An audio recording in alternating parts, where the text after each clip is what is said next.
Bismillahirrahmanirrahim. Assalamualaikum warahmatullahi wabarakatuh.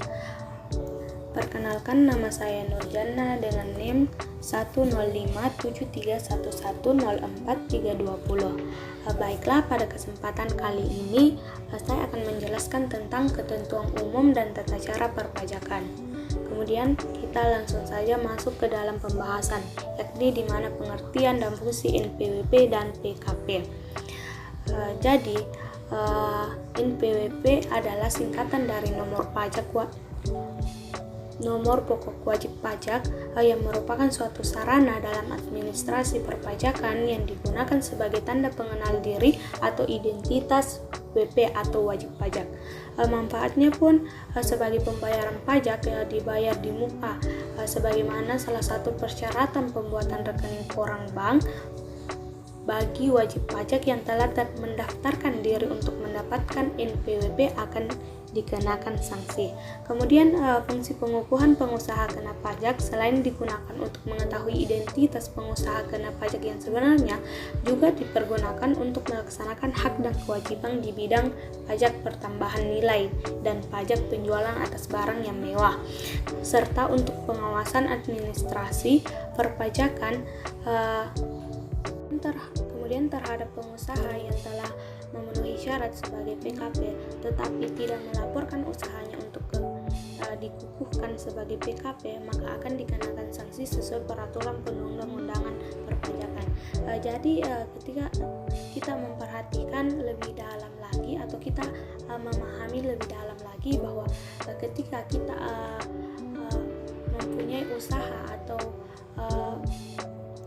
kemudian telah mencapai wajib pajak, maka kita itu harus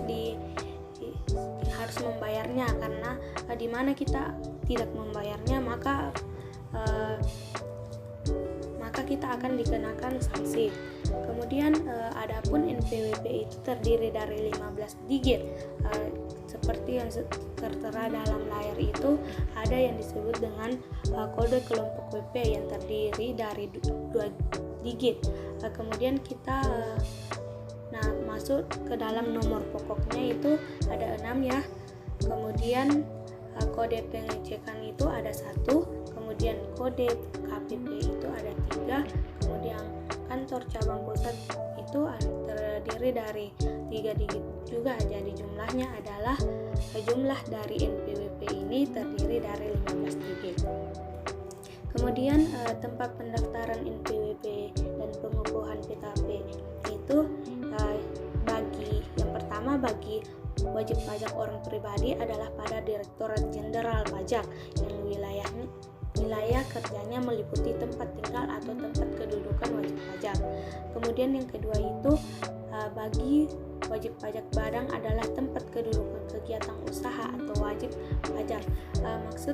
Kemudian dari poin pertama tadi itu yang bagi orang pribadi maksudnya ialah kemudian ketika dia mau bertempat tinggal dalam kependudukan di wilayah tersebut, maka ia harus wajib pajak untuk mengetahui bahwa penduduk tersebut berada di tempat itu. Kemudian bagi wajib pajak yang kedua itu kita harus memahaminya bahwa ketika kita mempunyai usaha, kemudian usaha kita itu bertempat tinggal di wilayah pemerintah, maka kita harus dikenakan wajib pajak atau kita membayarnya secara online ataupun kita diwajibkan untuk datang ke perusahaannya.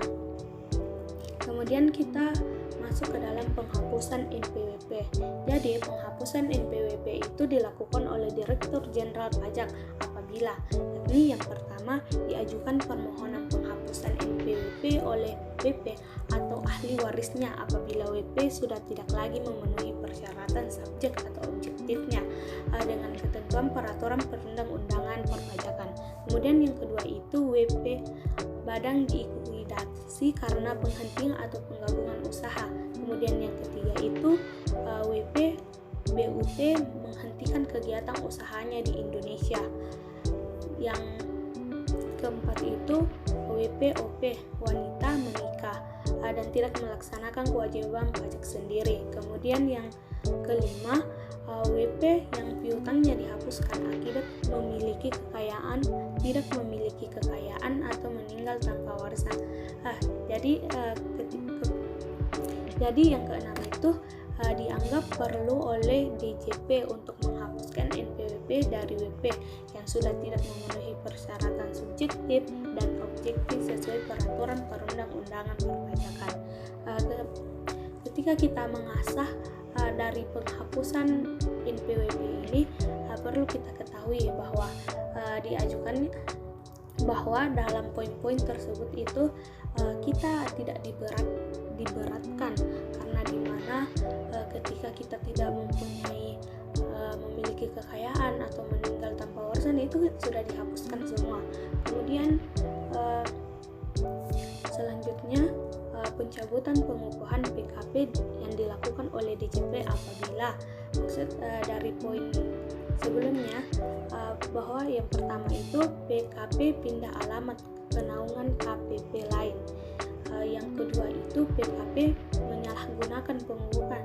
Maksudnya ini kan apabila kita menyalahgunakan pengukuhan itu seharusnya kita dikenakan kita itu dihapuskan ya. Kemudian yang ketiga itu peredaran bruto PKP yang tidak melebihi batas pengusaha kecil yang omset, di mana omsetnya itu 600 juta per bulan atau lebih dari 600 juta per bulan atau 4,8 miliar per tahun untuk PKP.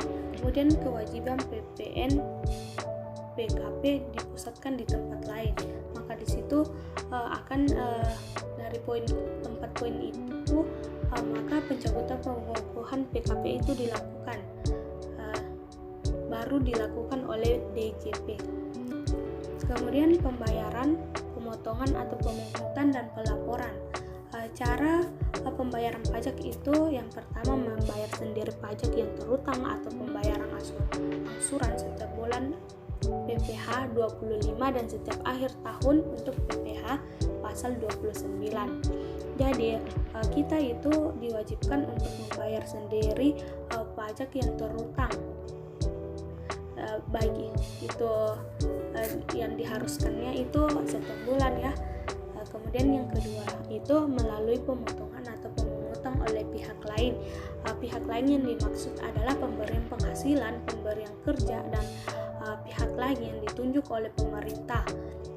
Seperti maksudnya di sini ialah pemotongan atau pemungutan itu biasa bertempat tinggal, seperti di mana halnya dalam kita membeli sebuah makanan, kemudian tempat tersebut dikenakan pajak, maka itu kita sebagai orang yang konsumsi makanan itu dikenakan pajak. Kemudian itu yang ketiga melalui pembayaran pajak di luar negeri.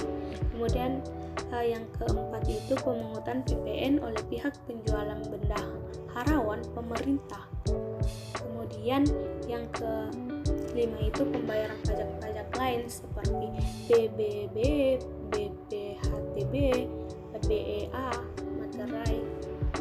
Kan kita biasa melihat tentang seperti surat menyurat itu selalu dikenakan materai, di mana materai itu ada yang berjumlah 6 ribuan ataupun ada yang 10 ribuan. Kemudian kita masuk ke selanjutnya, tempat dan sasaran pembayaran pajak. Layanan pada loket atau teller, layanan digunakan sistem elektronik pada bank, persepsi, pos persepsi, bank devisa, persvisa, dan persepsi mata uang asing. Maka di situ biasa dikenakan pajak, karena di mana di situ adalah tempat-tempat yang paling identik ya. Kemudian formulir SPP dibuat dalam 4 rangkap dengan peruntukan. Yang lembar pertama itu untuk arsip WP, yang lembar kedua itu untuk kantor pelayanan pembendaharaan negara atau biasa disebut dengan KPPN. Kemudian lembar ketiga itu untuk dilaporkan ke KPP. Kemudian yang keempat itu untuk arsip kantor pemerintah pembayaran. Kemudian surat setoran pajak itu yang biasa disingkat dengan SPE, SSP, yang dimaksud adalah bukti pembayaran atau penyetoran pajak yang telah dilakukan dengan menggunakan formulir SSP. Jadi dalam melakukan sesuatu, kita itu diperintahkan untuk menyetor surat dulu, menyetor surat setoran pajak itu bahwa kita telah membayarnya ataupun tidaknya. Kemudian adapun alur pembayaran pajak, yang dimana itu wajib pajak yang memenuhi syarat subjektif dan objektif, dia menggunakan aplikasi dulu untuk pendaftaran atau langsung ke kantor pelayanan pajak pertama. Kemudian setelah itu dia mengisi SPT wajib pajak untuk menghitung sendiri pajaknya. Kemudian setelah itu jika menyatakan masih ada yang pajak yang harus dibayar lagi, kita diharuskan untuk membayar formulir SPPP. Kemudian setelah itu kita diarahkan untuk ke bank atau ke kantor pos. Kemudian pembayaran itu langsung ke kas negara dan selanjutnya dia akan masuk ke APBN. Kemudian dia selanjutnya itu SPT benar lengkap. SPP itu harus benar lengkap dan harus jelas, karena dimana apabila disalahgunakan tentunya pembayaran ini bisa terjadi ke lain arah ya. Kemudian langkah selanjutnya itu Dropbox, yakni dimana KPP, yang kedua itu pojok pajak, yang ketiga yaitu mobil pajak, keliling via pos atau e-link. Kemudian selanjutnya itu tanda terima penyampaian SPT. Kemudian dia kembali ke awal ya. Kemudian kita masuk ke pembahasan selanjutnya. Inilah bentuk di mana surat setoran pajak itu.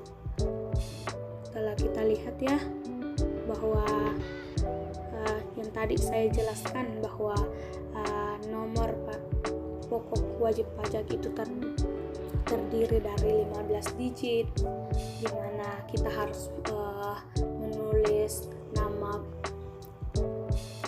wajib pajak, kemudian alamat yang wajib pajak itu, kemudian ada tanda tangan ya, seperti yang ada pada layar. Ini adalah contoh di mana surat setoran pajak. Kemudian kita langsung saja melangkah ke selanjutnya, pemotongan atau pemungutan. Selain pembayaran bulanan yang dilakukan oleh wajib pajak sendiri, ada pembayaran bulanan yang dilakukan dengan mekanisme atau pemotongan atau pemungutan yang dilakukan oleh pihak ketiga. Adapun jenisnya yaitu PPh 21, PH 22, 23, 26 dan PPN atau sampai PPN BM. Yang dimana poin pertama itu PPh 21, di mana dia adalah pemotongan pajak yang dilakukan oleh pihak ketiga atas penghasilan wajib pajak pribadi dalam negeri yang sehubungan dengan kegiatan yang dilakukan seperti gaji. Jadi poin pertama ini atau PPh 21 ini biasa terjadi dalam sebuah penghasilan wajib pajak itu yang dikenakan untuk gaji pegawai ataukah sebagainya. Kemudian Yang kedua itu PPh 22, di mana ini adalah pemungutan yang dilakukan oleh pihak ketiga sehubungan dengan pembayaran atas penyerahan barang atau impor barang. Seperti yang kita ketahui bahwa kita biasa dikenakan dalam biaya biaya dalam impor barang itu ketika kita membeli suatu barang, kemudian itu kan biasa dia tidak akan sampai ya ketika kita tidak membayarkannya terlebih dahulu. Untuk itu kita dikenakan untuk membayar pajak untuk perlindungan ya. Kemudian PPh yang ketiga itu PPh 23 adalah di mana dia adalah pemotongan yang dilakukan oleh pihak ketiga sehubungan dengan penghasilan tertentu seperti dividen, bunga atau royalti. Maksudnya di sini ialah sesuatu yang menghasilkan sebuah bunga seperti bank itu tentunya ya dia dikenakan sebuah pajak ya, karena dia selalu mengeluarkan bunga seperti dalam peminjaman dia itu dikenakan bunga. Kemudian yang keempat itu PPh 26 adalah pemotongan yang dilakukan pihak ketiga sehubungan dengan penghasilan wajib pajak LN.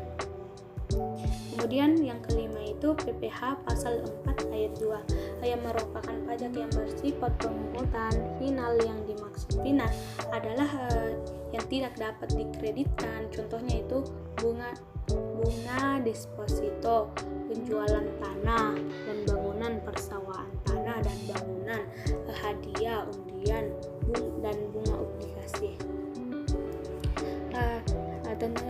Jika kita memperhatikan PPT tersebut, tentunya kita telah tahu ya bahwa pemungutan maksud dari pemungutan final yang dimaksud itu biasa terjadi di dalam sebuah penjualan itu biasa dikenakan sebuah pajak ya.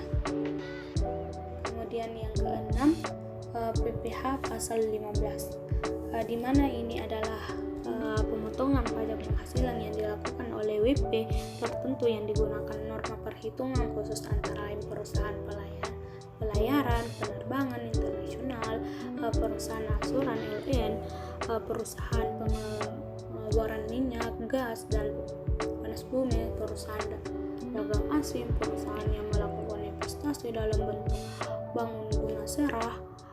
Kita kan semua itu tentunya akan mempunyai pemotongan pajak penghasilan itu. Kemudian yang ketujuh itu pajak pertambahan nilai atau PPN, di mana ini adalah pajak yang dikenakan atas nilai tambah suatu barang atau jasa. Kemudian yang kedelapan itu PPNBM, yang dimana ini adalah pajak khusus barang mewah, seperti yang kebanyakan ya yang termasuk yang dipungut biasa pajaknya itu seperti mobil, kemudian tas bermerek begitu, biasanya itu digunakan pajak ya. Kemudian kita masuk ke dalam pelaporan. Jadi pelaporan itu atau SPT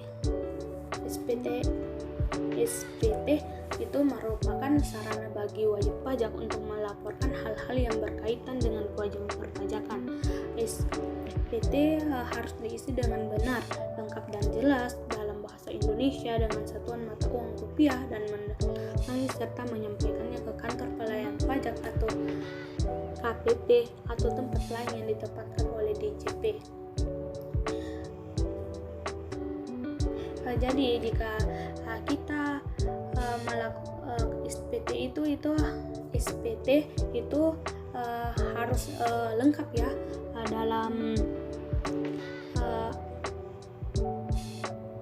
dalam penyetoran karena pelaporan, karena di mana mempunyai salah satu saja yang salah, maka biasanya itu dia akan melenceh ya.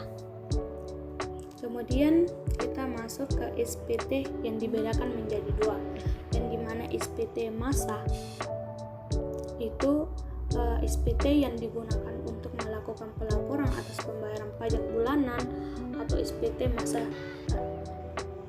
bulanan. Kemudian SPT masa terdiri atas yang pertama SPT masa PPh 21 atau 26, yang kedua itu SPT masa PPh 22, yang kemudian yang ketiga itu SPT masa PPh 23 atau 26, yang keempat itu SPT masa PPh 15, kemudian yang kelima itu SPT masa pasal 4 ayat 2, kemudian yang keenam itu SPT masa PPN dan PPNBM. Kemudian kita masuk ke dalam surat pemberitahuan SPT tahunan, yaitu SPT yang digunakan untuk pelaporan tahunan ya, yang dimana dia terdiri dari yang pertama itu SPTWP Badan 1.771 rupiah. Kemudian yang kedua itu SPT tahunan atau wajib badan, tahunan wajib badan, yang diselenggarakan pembukuan dalam bahasa Inggris dan mata uang dolar atau US 1771 AAS. Kemudian yang ketiga itu SPT tahunan PPHUP yang mempunyai penghasilan dari usaha atau pekerja bebas yang menyelenggarakan pembukuan atau norma perhitungan penghasilan neto. Kemudian ketika kita melihat gambar ini, tentunya kita ketahui bahwa jenis SPT masa 6 itu masa itu terlihat, kita lihat ya. Kemudian batas waktu pembayaran itu ada juga, kemudian batas waktu pelaporan itu dikenakan juga ya. Kemudian PPh pasal 4 itu kita lihat ya, yang tertera di sini saja. Kemudian yang ini juga jenis SPT masa, lanjutannya yang tadi. Kemudian kita masuk ke cara pelaporan SPT.